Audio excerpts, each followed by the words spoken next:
First of all, we're not you people, so I'd like to first address that. I'll be clear, Democrats. Okay. That's fine. That's fine, but you people is not appropriate, I don't believe, for this forum. And the second thing is, because it's my constitutional right, as a woman, I've earned that right. It's the law. So all I'm asking is that people be provided the information that is their right to have. That's it. I'm not asking anyone in this room to do it. I'm not asking anyone here to partake in it. And by the way, Mr. Hadley, I'm sure Mr. Hadley's clinic provides all the information that they would like to provide, and they do excellent service. However, if a young woman who is scared walks into a clinic and doesn't know her options, she should be provided with all of her options. He doesn't have to do them. He doesn't have to be referred out. But I think that there should be a standard of care for all women, low income, everything. No.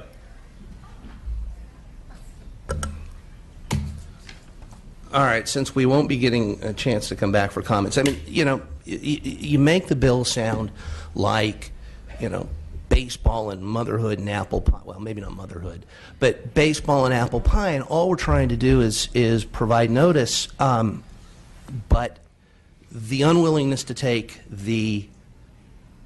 either of the proposed amendments and the single-minded focus on something that violates the conscience of a significant percentage of our population, frankly gives away the game. We know what this is about.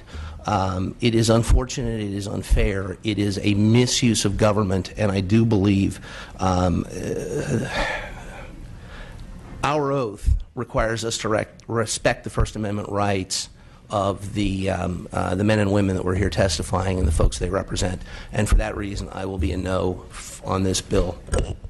And I would respond that I would say that our constitutional oath requires us to protect both a constitutional right to choose as well as constitutional First Amendment, and I believe this ordinance does both of that.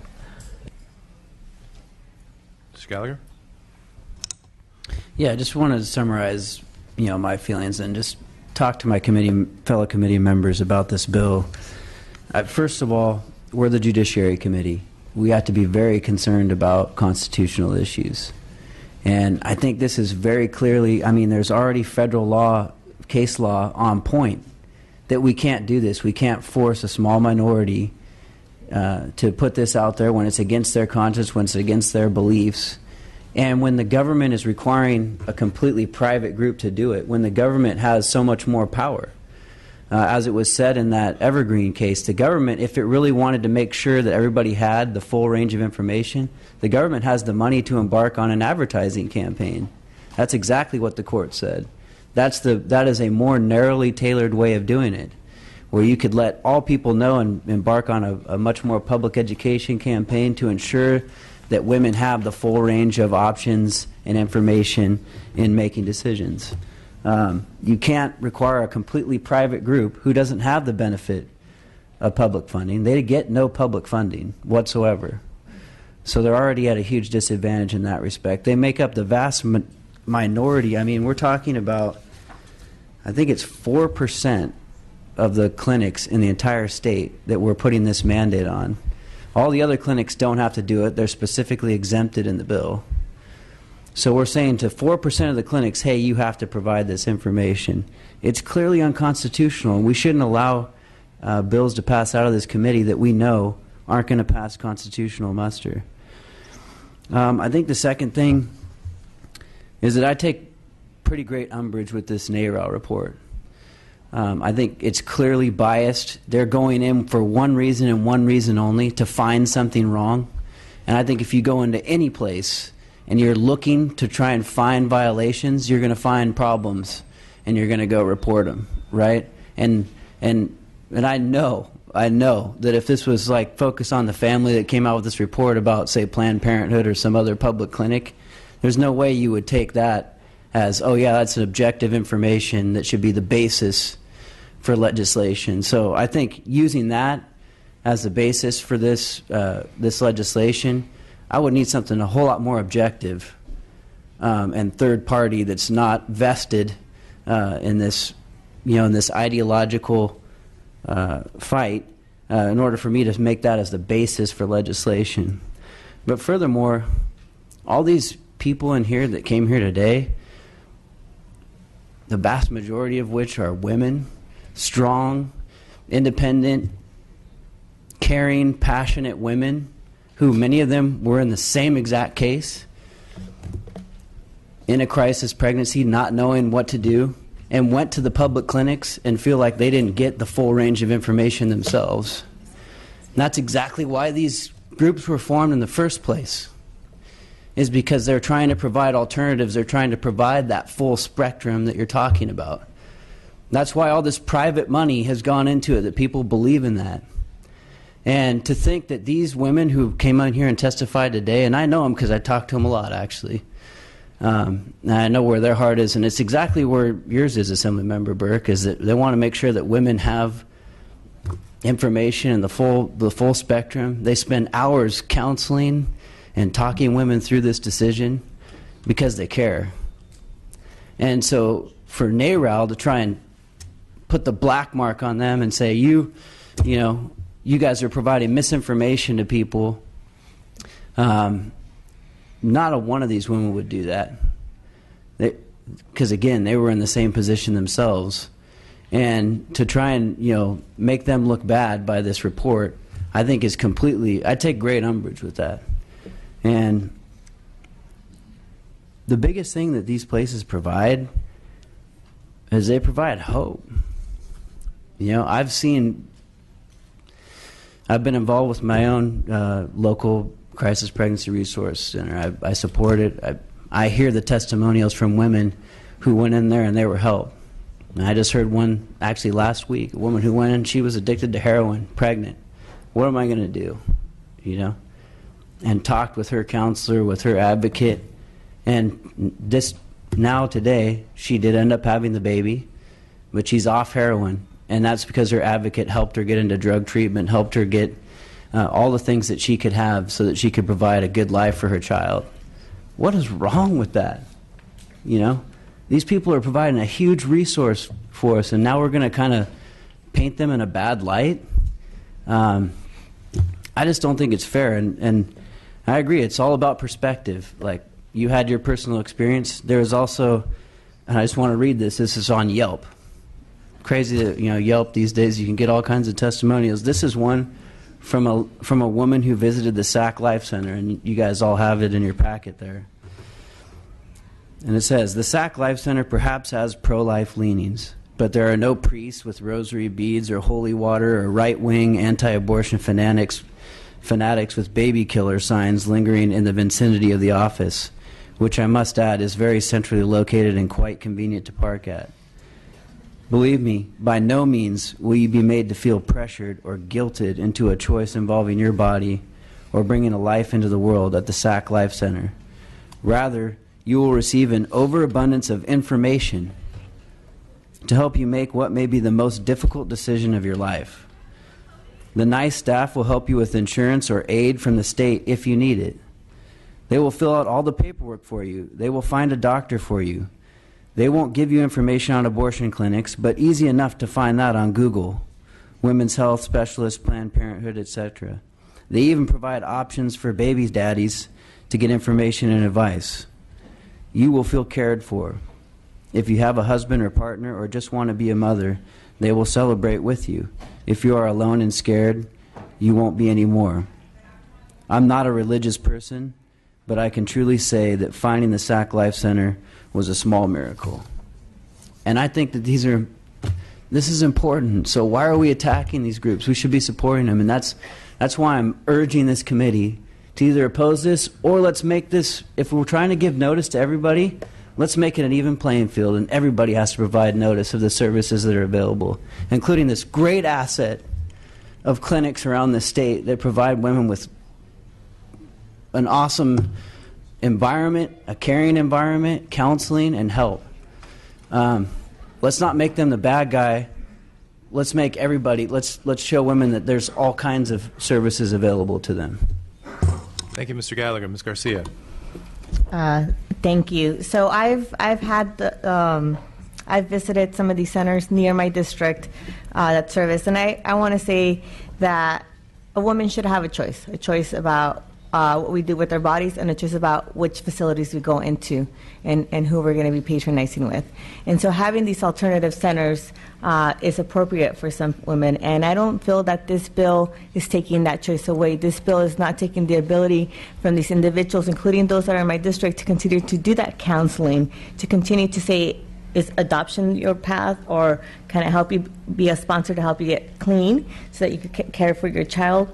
Those choices should exist, and I don't feel that having this disclaimer limits or stops those institutions, those groups from having those discussions on a regular basis with individuals. I've talked to some of the providers at the centers, and they talk to me about how they have women coming in who have had abortions and maybe for the second child have decided they don't want to go that path, and they're discussing what that means, and they're providing counseling for that, and it's trying to make sure that they're not passing judgment. If part of having that choice, it means part of not passing judgment for decisions that we make along the way. I think telling them these are your options, yeah, they're talking about, and they're using the word abortion, but it's a word that's being discussed in these centers already, because mothers are coming in wanting to talk about it, and as a good counselor, you're not going to say we can't talk about that, right? And so I don't feel that this bill limits any of these groups from having those conversations, from advocating for their rights. It's just saying these are all the different things out there, and while this center might not provide it for you, if you want to explore that option, here's the number, you could go look into it otherwise. And it gives you that full spectrum of choice here with some very simple information, and maybe not simple at the conscious level that you want to talk about and issues that we need to deal with. I don't want to dismiss that in any capacity, but it is about choice, not just of what I do with my body, but you're still able to walk into those centers. And there are good centers that do talk about out there. And I haven't read the whole NARAL report, but if I'm just going to go from personal experience, I've seen both sides, where I've also seen the misinformation when I've walked into centers myself. And I've seen the other side, because I have to say I've been invited by some of these providers in my district to say we're not all the same. It's a spectrum here. And so I think this bill allows you to continue to be the provider that you want to be while sharing some information out there. As a woman, I want to know that I have multiple options and make that decision for myself along the way of what I do. And I don't think that the statement reads in such a way that you are advocating or saying this is a better choice than something else. I think it's just saying that this is out there, and it is something that we know we have. But sometimes when you are in crisis mode, even things that seem like, duh, you should know this, it's out there, it's like you're blinded, it's hard. You're dealing with so much emotional stuff in that moment that saying, hey, this is a choice and we're not going to pass judgment on you, is important for us to hear sometimes. And so I am going to be supporting today's bill. I think as we have this discussion, we should, though, be sensitive to these providers, because there are good ones out there, and we can't be painting them all with the same paintbrush. Thank you. I'm still looking for a motion. The recommended action is do pass to appropriations. We do have a motion and a second. I'll move to amend the bill to provide disclosure, to provide that public care facilities have to provide the same disclosure about the crisis resource clinics that are available in their communities. Is the author willing to take that as an amendment? As I said before, the vast majority of these centers provide the full spectrum of healthcare options that we're talking about here. So the answer is no. Mr. Chu? No. Answer my question. No. Are you willing to take those as an We're not. amendment? Okay, I will take a motion to lay the amendments on the table. So Ms. Garcia is moving to lay the amendments on the table and is asking for an aye vote. Mr. Gallagher, I'm assuming, is asking for a nay vote. This is a vote of those present. Has there been a second of the motion? There is a second on the motion. This motion is not debatable. Would you please call the roll? Stone? And the motion is to lay on the table, so my recommendation is an aye. Aye. Stone, aye. Wagner? No. Wagner, no. Alejo? Chow? Aye. Chow, aye. Chu? Aye. Chu, aye. Gallagher? No. Gallagher, no. Garcia? Aye. Garcia, aye. Holden? Mainshine? O'Donnell? Aye. O'Donnell, aye. 5-2, that motion passes. Those amendments are laid on the table. So we do have a motion and a second. Mr. Chu, I want to thank you for bringing the bill here. There is a lot of emotion, controversy that have been brought up. You've heard that in the testimony. You heard that in comments from the dais. The questions about constitutionality, I think, were very well answered in an excellent analysis that went through. We took that very, very seriously in this committee and looked closely at what decisions were out there and how they could affect this. And in fact, I do know that that is why there's a difference between the statement for a licensed and an unlicensed facility. That is appropriate. Of course, anything and everything we do in the legislature is subject to judicial challenge, but I have great confidence in the analysis and the appropriateness of the analysis, and I feel that, Mr. Chief, you've solved the constitutional questions. So with that, I'm going to ask you to close. Ms. Burke, you may also be a part of the close as your joint author if you wish. I'll give my time to Assembly. Again, I just want to thank colleagues your deep consideration of these issues, and again, also want to thank the committee staff for your deep analysis of this as well. Colleagues, as I've said, this is a narrowly tailored policy to address a very compelling government interest, and I respectfully ask for your aye vote. Thank you. Call the roll, please. Stone? Aye. Stone, aye. Wagner? No. Wagner, no. Alejo? Chow? Aye. Chow, aye. Chu? Aye. Chu, aye. Gallagher? No. Gallagher, no. Garcia? Aye. Garcia, aye. Holden? Mainshine? O'Donnell? Aye. O'Donnell, aye. The bill is on call. You need one more vote. All right, thank you. We are now going to move to item 16, AB 1407. Madam Speaker.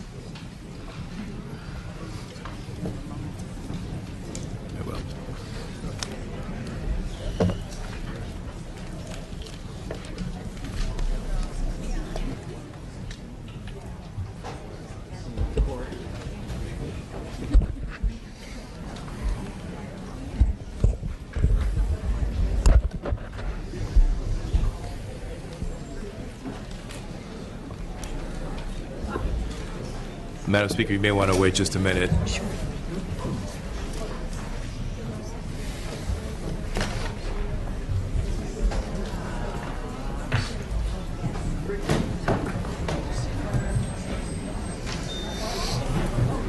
Thank you.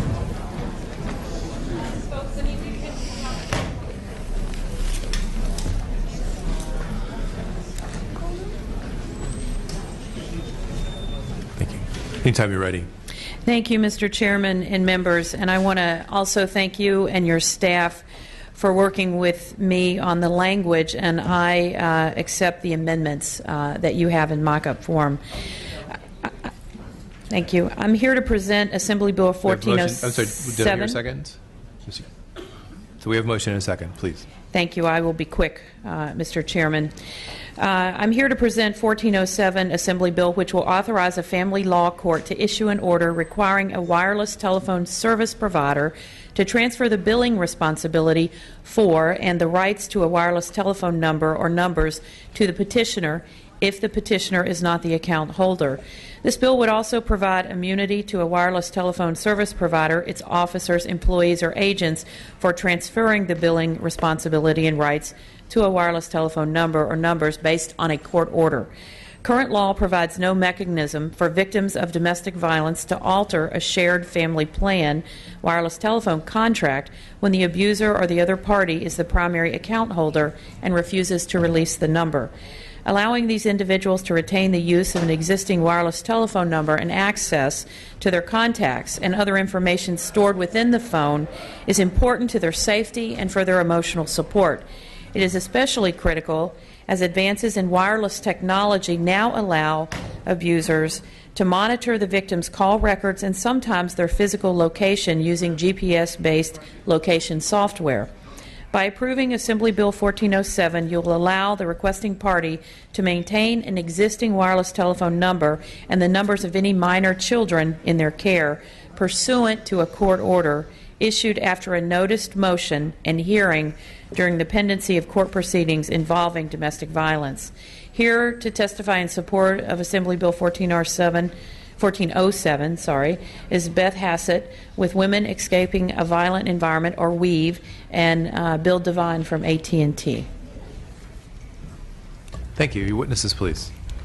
Thank you. I wanted to give you an example of the type of client this would help. It's a client we're working with right now She left her extremely controlling and abusive husband and went to Oregon with her son for a funeral, but her plan was then to stay in Oregon with some friends.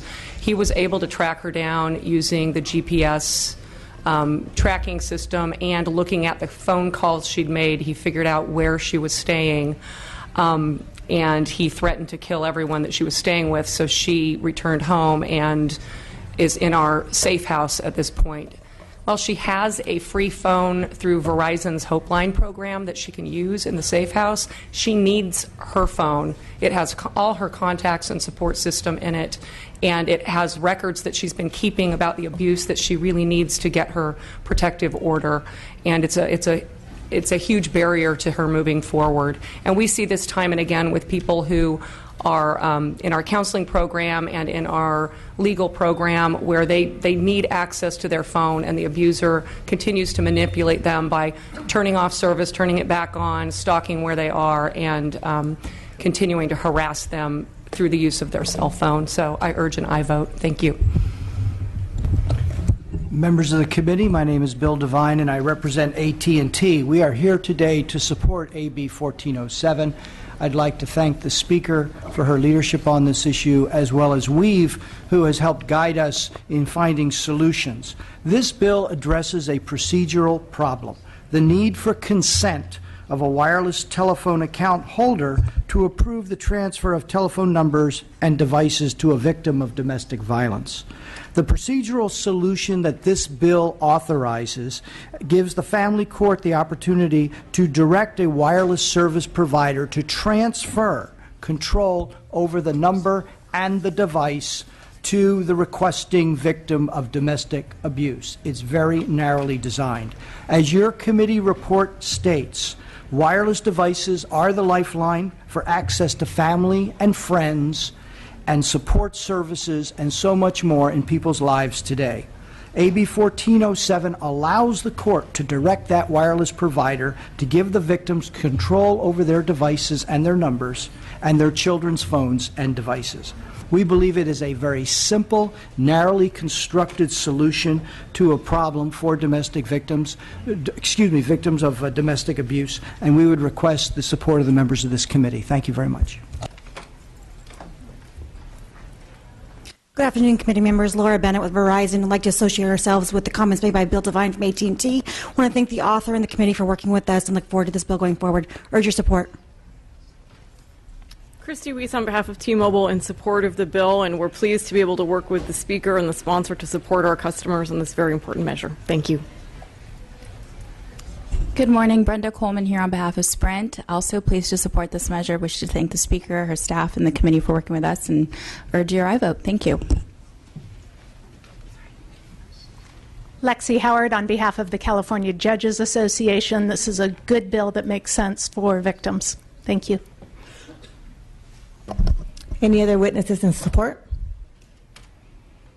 Any witnesses in opposition? Questions or comments from the members? All right. Well, I want to thank you for bringing forward this bill. It's something really important out there to keep our women and men and children safe. Closing comments. Respectfully ask for an aye vote. Call the roll. Stone, Wagner, Alejo, Chow, Chow aye, Chu, Gallagher, Garcia, Garcia aye, Holden, Mainshine, Mainshine aye, O'Donnell, O'Donnell aye. The bill's on call. You need 2 more votes. We'll keep it open.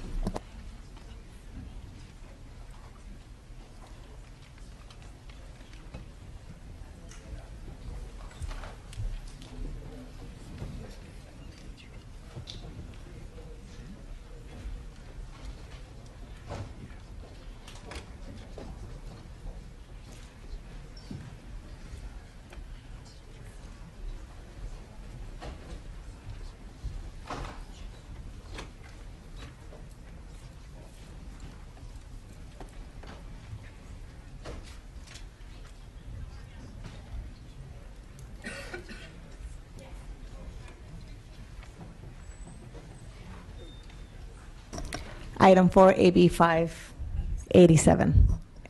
Mr. Chow.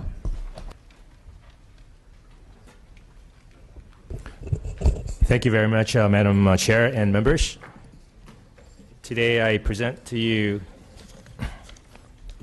AB 587.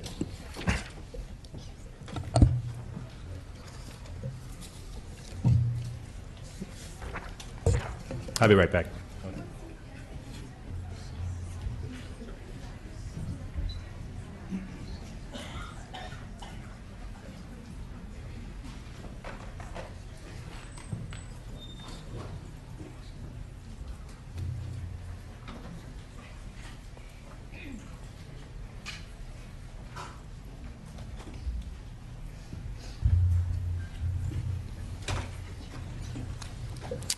Thank you very much. First of all, I'd like to start by accepting all the amendments suggested by the committee. AB 587 would promote accurate titling of mobile homes by creating a temporary tax abatement program for mobile home owners who cannot transfer title into their names due to delinquencies that may have been incurred by prior owners. Mobile homes are an important source of affordable housing statewide and are regularly sold on a somewhat informal basis. Mobile homes are titled through the State Department of Housing and Community Development, or HCD. In order to issue a new certificate of title in a buyer's name, HCD must confirm that no outstanding state fees or taxes Move the bill. or local property tax are owed on the home. If there are outstanding fees or taxes and a new owner is unable to pay, title cannot transfer. A buyer may be unaware of this requirement at the time of sale, and as a result is in a situation where they pay for their home but have no meaningful proof of ownership. Whether because of a lack of knowledge of the law, fraud by the seller, or other reasons, the result is that unpaid taxes and or fees continue to accumulate on the mobile home because state and county records are outdated and the proper party is not being billed. Not only does this expose the new owner to potentially thousands of dollars in taxes and penalties, but it also puts a cloud on homeowners' title. Without title in their name, the homeowner cannot properly transfer the home or get repairs made and may even face eviction. AB 587 would establish a temporary tax abatement program to give homeowners an opportunity to bring title into their own names without having to pay certain outstanding amounts owing, including delinquencies incurred by previous owners.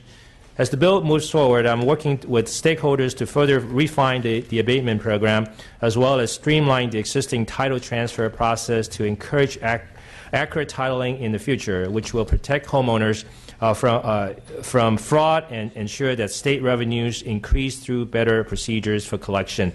Here today to testify to support the bill is Brian Augusta from the Golden State Manufactured Homeowners League and the Western Center on Law and Poverty. Thank you. Brian Augusta on behalf of Western Center and Golden State Manufactured Homeowners League and support and sponsors of the bill. Briefly, what we have here is a looming crisis involving the titling of mobile homes where a large number of homeowners do not actually hold title in their name, which, as the author has described, presents a number of problems, including one that is particularly highlighted in the committee's analysis, which is the threat of eviction. So we've put together this program. We're working with all stakeholders to try to solve that problem while we ensure that nobody is disincentivized from getting title in their name and beginning to properly pay the taxes. We know we have some work to do with the tax collectors who are currently raising some concerns about the bill. We intend to do that.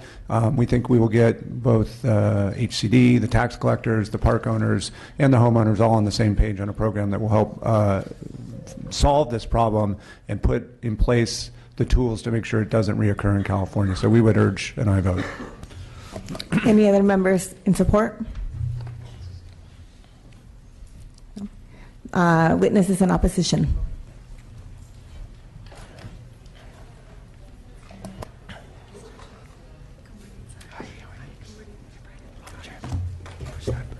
Good morning, Madam Chair and members. Karen Lang on behalf of the California Association of County Treasurers and Tax Collectors. We currently have a position of opposed unless amended, but we want to say thank you first to the author and the sponsors. They've been wonderful about outreaching to us. Our main concerns come from the fact that the bill in its current form really leaves the county tax collector on the hook for pretty much all of the arrears.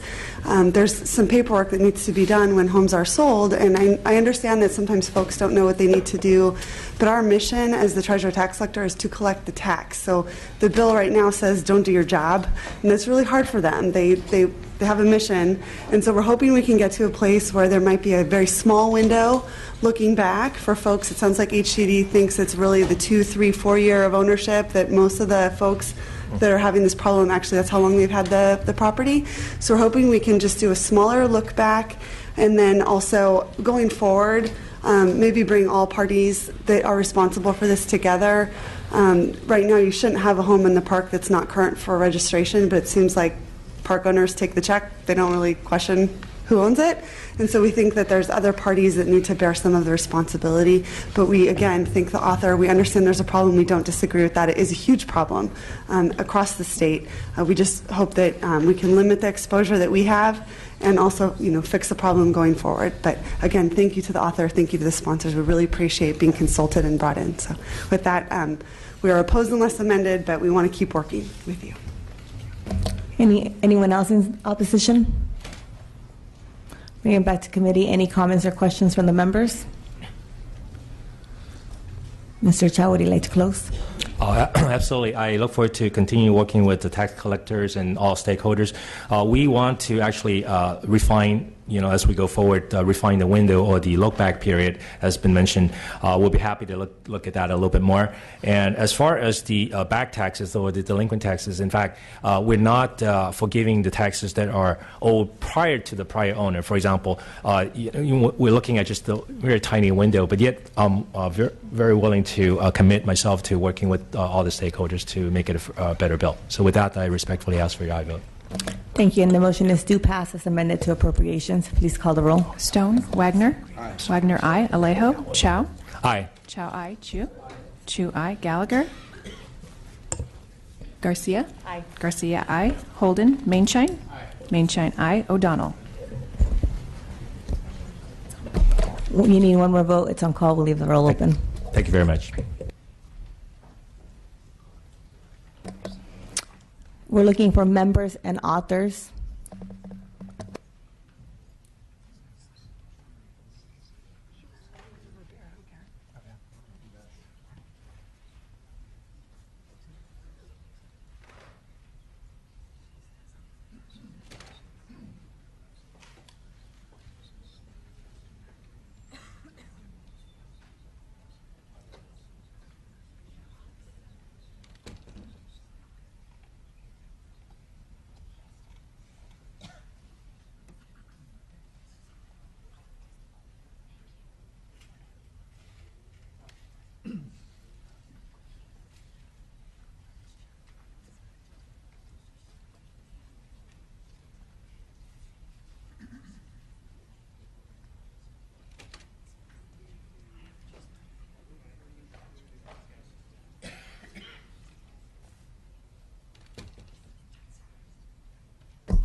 We're going to lift a call on item 16-1406, Adkins.